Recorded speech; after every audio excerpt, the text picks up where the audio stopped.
How did you come to adopt the piano as your instrument?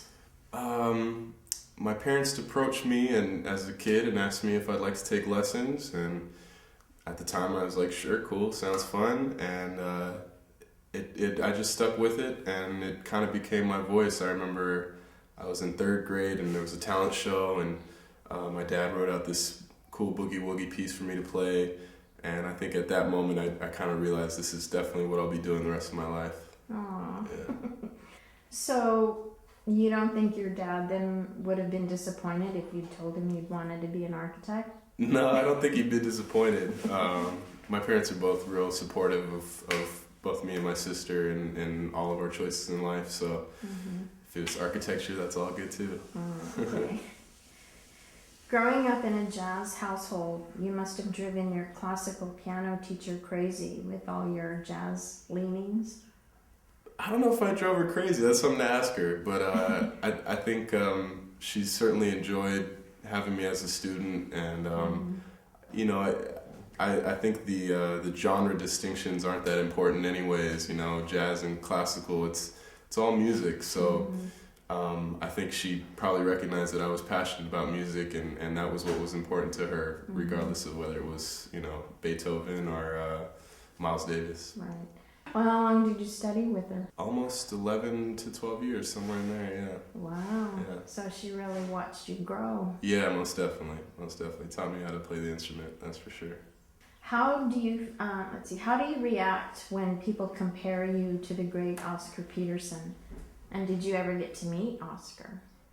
I'm honored when people put Oscar's name in anything that has to do with my music, just because he was my hero. He was the first pianist I heard and fell in love with.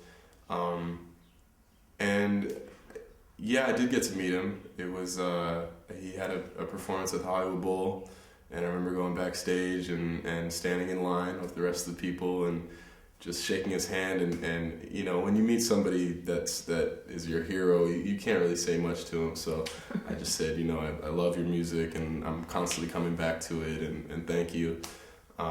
Yeah.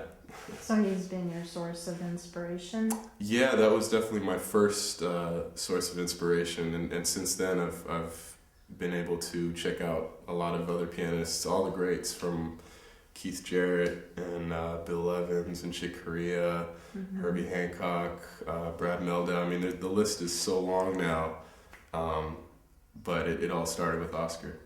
What's it like when you're teaming up with greats like Hank Jones, Kenny Barron? Do you feel like you're still a student in the presence of such masters? Most definitely. Yeah, the obvious answer is yes, and I think I would just extend that to every musical experience. You know, even some of my peers that I get to play with, I'm a student when I play with them too. That's one great thing about playing jazz. It's a constant learning experience, and most certainly with the greats such as Hank Jones and Kenny Barron, you take a lot away from those performances, even if it's just good memories. But you know, I'm always learning, for sure. Have you ever found yourself torn between staying true to the jazz greats of the past and blazing new jazz trails? I haven't really felt torn. You know, it's hard to find your own voice, and I think that's a process that all artists have to go through. But I think even if the music that I end up creating doesn't sound like the music that they had created back then, it's okay, because it's still in the spirit of what they were doing. You know, the sound of the language may change, but improvising will live on, and great artists are going to be there for all of eternity. In addition to being a fine piano player, you're also a composer. But being in such high demand, how do you find, or I should say, do you find it difficult to squeeze time in for writing?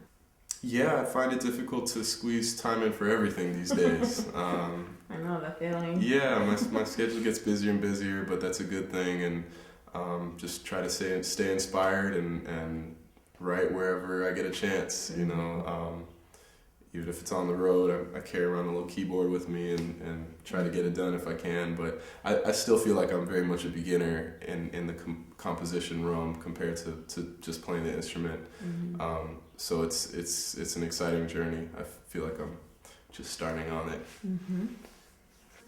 So tell me, what's in your MP3 player? A whole lot of music. What do you listen to? I listen to everything. That's probably the hardest question to answer. I listen to a lot of jazz, a lot of hip hop, soul, R&B, comedy. I don't even know where to begin. I mean, this is a strange era we live in where we have all this music in the palm of our hands. It's almost natural that everybody just has music ADD when they listen to, when they get in the car with their iPods or whatever. Although occasionally I try to force myself to listen to a whole record from beginning to end because I think there's something to that as well. Right. What's coming down the pipeline?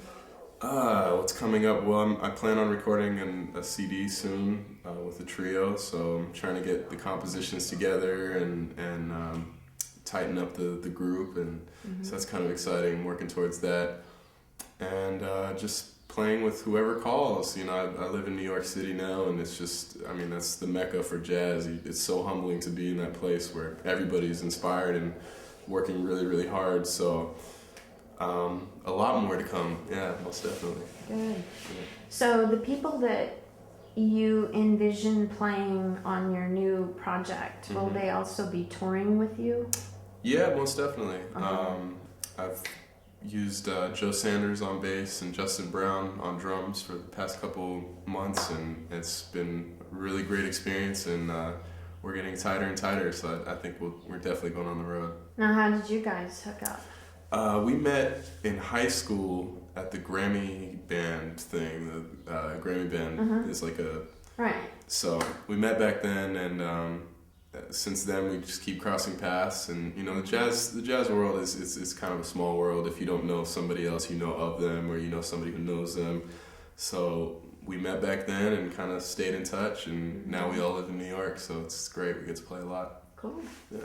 Well, thanks for giving me the time, and Thanks for having me. we'll hook up maybe in a year from now and see where you're at. Cool. Thanks. Yeah.